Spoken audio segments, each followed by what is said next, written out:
si nanay. Nanalo ba siya? Tinanong po natin si nanay kung ano yung kanilang papaano yung pagkain nila sa araw-araw. No? At ito po yung sagot ni nanay sa ating mga tinanong. Ang pagkain ng tao araw-araw, kung may nagbigay sa amin bigas. Ito nakaraang linggo, 5 kilo. May nagdagdag naman. May nagbigay naman sa amin 3 kilo. Pupunta ko sa opisina sa Oscar. Opo, meron din po kayo makuha doon. Kasi mamigay o grocery. Ayo. Sa madaling salita po, ay umaasa po sila sa mga bigay-bigay. Kaya, ilang taon na po kayo?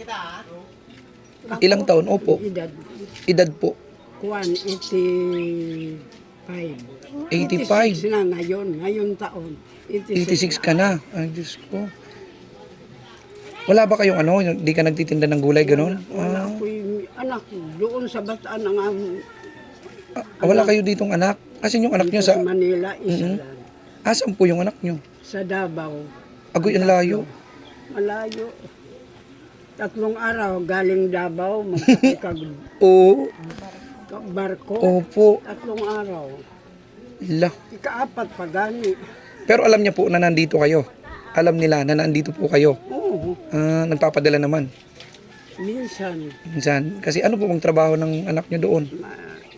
Mag-uumalan ang isa, punta kami dito. May nagdala og engineer sa iya. But ko ang pang-edad niya, 61.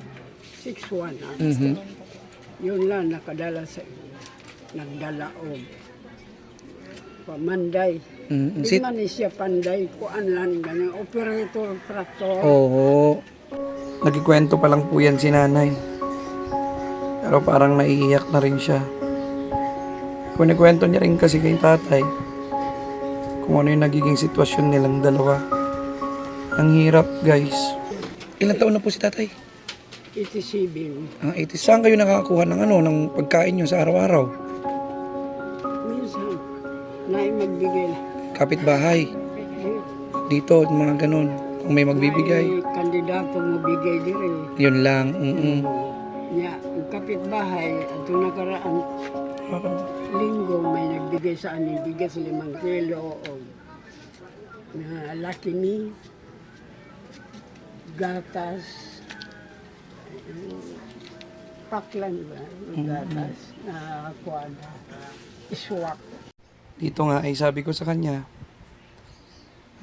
may iaabot po ako sa inyo na kahit papanong makatulong po kahit maliit. Dito po ay makikita ko ang saya ni nanay.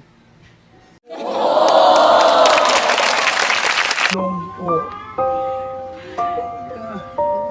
Tulong po yan, nanay, sa inyo. Salamat sa inyo mag-asawa. Tulungan pa kami sa Panginoon. Padayon na. Marami pa pong tutulong sa inyo dahil sa sitwasyon nyo. Saan po ang ating may itutulong po sa inyo.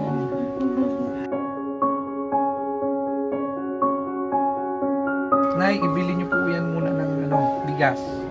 O kaya ulam, bahala po kayo. Gatas nyo.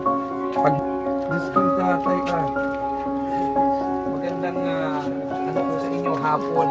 Kaya si tatay, 87 years old. Si nanay po is 86. So 1 year po. Si tatay is hindi na po siya nakakarinig. Si tatay. Ito tayo.